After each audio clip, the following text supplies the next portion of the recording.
अगर आप लोग हमारे चैनल पर नए हैं तो प्लीज़ चैनल को सब्सक्राइब करो और ऐसी कार्टून वीडियो देखने के लिए बेल आइकन को ऑन करो। अरे मैं तुम तीनों को कितनी बार बोल चुकी हूँ कि रसोई के आसपास अपने इन घने लंबे बालों को मत झाड़ा करो, लेकिन तुम तीनों के कानों पर जूं तक नहीं रेंगती। अब सारे खाने में बाल बाल हुआ पड़ा है, कोई कैसे खाए इस खाने को। माँ, आप हमेशा हम तीनों को बालों को लेके बोलती और डांटती रहती हो, तो कहाँ ही तुम मेरी बातों को मान ही लेते हो। आखिर करती तो तुम तीनों अपने मन की ही हो। बालों को खोल के घूमना, बस यही करो। माँ, हमारा भी मन करता है बालों में हेयर स्टाइल करना, सुंदर सी बालों को रखना, लेकिन आप हो कि हर वक्त बस बालों को बांध के रखने को बोलती हो।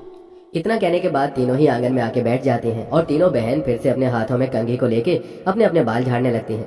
दूसरी तरफ पूनम की पड़ोसन, जो कि उसके बगल में ही रहती है, जो अपने आंगन में गेहूं को धो के सुखा रही होती है। तभी तेज हवा के कारण उसके गेहूं के ऊपर टूटे हुए बाल आ जाते हैं और वो बालों को हाथों से समेटती है।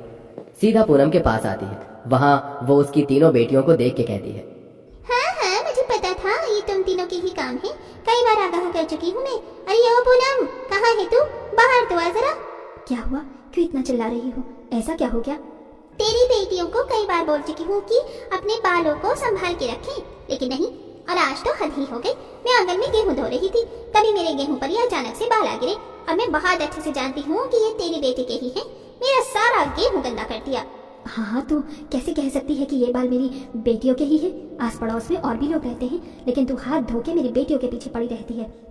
पूनम सब जानती हुई कि ये बाल मेरी बेटियों के ही हैं, पड़ोसन के जाने के बाद अपनी बेटियों के बाल पकड़ के घर में लाती है और कहती है, मैं जानती हूँ ये तुम तीनों के ही कारनामे हैं, और कितना समझाऊं मैं तुम तीनों को। तुम्हारी वजह से मुझे हर कोई कुछ भी बोल के चला जाता है। कुछ दिन बीतते हैं। रात का समय हो रहा होता है। पूनम अपनी तीनों बेटियों के साथ जमीन पर सो रही होती है। पूनम की बड़ी बेटी मेघना का मन उल्टी सा होता है और वो सबको सोता छोड़ अकेले छत पर टहलने चली जाती है। मेघना अपने बालों को खोल के छत पर घूम ही रही होती है कि तभी पड़ोस के छत पर एक आदमी, जो कि खाट पर सो रहा होता है, उसकी आंख अचानक खुलती है और वो मेघना को ऐसे घूमता देख के चिल्लाते हुए कहता है, चुड़ैल चुड़ैल बचाओ मुझे कोई, अरे कोई है यहाँ आसपास? जय हनुमान ज्ञान गुण सागर, जय कपीस तुम लोग को जाकर, हे भगवान ये जाती क्यों नहीं है? उस आदमी की तेज आवाज सुन के कुछ लोग अपने अपने घर से बाहर आते हैं। वो आदमी सब लोगों को छत पर हुई चीजों के बारे में बताता है। वो उस घर की तरफ इशारा करता है। सभी लोग उस घर के पास आते हैं और गेट पीटने लगते हैं। वहीं दूसरी तरफ उस आदमी को देख मेघना भागती हुई छत से नीचे आती है और डर के मारे अपनी माँ के बगल में सो जाती है। तभी दरवाजे की खटखट की आवाज से पूनम उठ के गेट खोलने जाती है। दरवाजे पर लोगों को देख पूनम कहती है, क्या हुआ भाई साहब, आप लोग इतनी रात को यहाँ? सब ठीक तो है ना? अरे हम लोगों को छोड़ो, ये बताओ आपने घर में कौन सी चुड़ैल को पनाह दे रखी है तुमने? अरे मैंने अपनी आंखों से देखा है, तुम्हारी छत पर एक चुड़ैल थी जो अपने काले घने बालों को खोल के घूम रही थी। पूनम फिर समझ जाती है कि फिर से उसकी बेटी ने ही कुछ किया है। वो घर के अंदर जाकर अपनी तीनों बेटियों को उठा के बाहर लाती है और तीनों बेटी अपनी आंखों को मलते हुए घर से बाहर आती है। ये लो देख लो, अब आप लोग ही बता दो कि कौन सी चुड़ैल को आपने छत पर देखा। तभी वो डरा हुआ आदमी अपनी उंगली का इशारा मेघना की तरफ करता है। तब मेघना कहती है, नहीं नहीं, मैं कोई चुड़ैल नहीं हूँ। मेरी कुछ तबीयत ठीक नहीं थी, इस वजह से मैं छत पर घूम रही थी, और कोई बात नहीं है। सुन लिया आप लोगों ने, और अब देख भी लिया ना कि यहाँ कोई भूत नहीं है। पूनम सबको समझा बुझा के वहां से भेज देती है। कुछ वक्त गुजरता है और पूनम की तबीयत बहुत ज्यादा खराब हो जाती है। पूनम एक सिलाई सेंटर में छोटा मोटा काम करती थी। माँ के बीमार होने पर उसकी तीनों बेटियां वहां जाके काम करने लगती हैं। तीनों बहन कपड़ों को सिल ही रही होती हैं कि तभी वहां एक रईस घर की औरत आती है, जो उसके बालों को देखकर देखते ही रह जाती है। वो उसके पास जाती है और कहती है, तुम तीनों की ये असली बाल है ना, ये नकली है? क्योंकि मैंने आज तक किसी भी लड़की औरत के इतने घने लंबे बाल नहीं देखे। बताओ ना, चुप क्यों हो? बोलो, ये नकली है या असली? हाँ, ये इतने काले घने और कमर से नीचे तक के जो बाल आप देख रही हो, ये असली है, नकली नहीं। मुझे तुम तीनों ही बहुत पसंद हो। बाल के साथ साथ तुम तीनों खूबसूरत भी बहुत हो। कुछ देर बाद बातें करके वो रईस औरत अपने सिले हुए कपड़े का थैला लेके वहां से चली जाती है। तीनों बहन घर आके अपनी माँ को सारी बातें बता देती है। अगले दिन सुबह फिर वो औरत वहीं आ खड़ी होती है। देखो, वो औरत आज फिर आई है। पता नहीं अब क्या पूछना होगा उसको हमसे। लेकिन ऐसा नहीं होता है। आज वो चुपचाप बस उन्हें देख रही होती है। शाम होते ही तीनों अपने घर के लिए निकल ही रही होती हैं। उनके निकलने के कुछ देर बाद ही वो औरत भी उसके पीछे जाना शुरू करती है और उसके घर का पता जान लेती है। अगले दिन सुबह पूनम के घर के आगे बड़ी बड़ी गाड़ियों का आगमन होता है। वो औरत अपने तीनों बेटों को लेके पूनम के घर पहुंचती है। सबको देख पूनम हैरान होते हुए कहती है, कौन हो आप लोग, और इस गरीब के घर क्या काम पड़ा आपको हम गरीब से? बताती हूँ, लेकिन क्या ऐसे ही खड़े खड़े मुझे कहीं बैठने को नहीं कहोगी? पूनम तीनों को एक साधारण सी कुर्सी पर बिठाती है और पानी लाकर देती है। तब वहाँ उसकी तीनों बेटियां आती हैं और उस औरत को देख अपनी माँ से कहती है, माँ, ये वही है जिनके बारे में हम तीनों आपको बता रहे थे। लगता है ये हमारे बालों का राज जानने हमारे घर तक आ गई।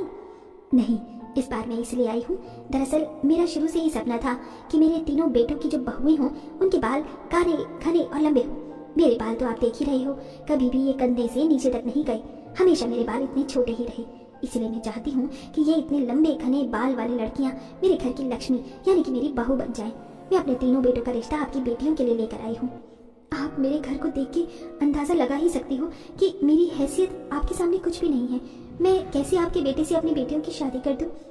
मुझे आपकी बेटी के सिवा कुछ भी नहीं चाहिए। मैं इसी में बहुत खुश हूँ कि मेरे बेटे की बहू मेरे मन के मुताबिक है। यहाँ पूनम के घर जहाँ शादी की बातें चल रही हैं, वहीं दूसरी ओर मोहल्ले के सभी लोग पूनम के घर के आगे बड़ी बड़ी गाड़ियों को देख के तरह तरह की बातें बना रहे होते हैं। देख रही हो ना बहन, पक्का इसकी बेटी ने कोई करतूत खोला है, इसी वजह से इतनी गाड़ी आई है इसके घर। मैं न कहती थी जरूर ये चुड़ैल मंजुलिका की तरह मनहूस है। अब पता नहीं कौन सी मुसीबत अपनी बेचारी माँ पर लाएंगी। खैर हमें क्या जाने दो। यहाँ वो लोग पूनम की बेटियों की शादी की बात करके चले जाते हैं। दिन गुजरता है, पूनम बहुत खुशी खुशी अपनी तीनों बेटी की शादी एक अमीर घराने में करा देती है। तीनों बेटियों का गृह प्रवेश होता है। अगले दिन सुबह तीनों ही लाल सुंदर सी साड़ी और गहनों को पहन के बालकनी में बाल झाड़ रही होती है। तभी उसकी सास वहाँ लोबान और कपूर का धुआं लेके आती है और उसके बालों में दिखाने लगती है, जिसे देख तीनों बोलती है, माँ जी ये क्या कर रही हो? अरे माँ जी बाल जल जाएंगे। बहू ये कपूर लोबान का धुआं है, इससे तुम्हारे बालों में किसी की नजर नहीं लगेगी। मेरा सपना था कि मेरे बाल भी ऐसे हों, लेकिन दवाइयाँ खाने की वजह से मेरे बाल झड़ गए। अब मैं अपनी बहुओं के बालों को ही देख देख के खुश हो जाती हूँ। तीनों ही बहुएं जो अपने लंबे बालों की वजह से अपने मायके में रोज डांट खाती थी, लेकिन उन्हीं बालों की वजह से उन्हें एक अच्छा ससुराल मिल जाता है। तीनों ही अपना खुशहाल जीवन अपने ससुराल में व्यतीत कर रही होती हैं। कुछ दिनों बाद तीनों बेटियां कार में बहुत ही ज्यादा महंगी और सुंदर साड़ियां पहनकर अपनी माँ से मिलने जाती हैं। तभी उनको पड़ोसन देखकर उनके पास आती है।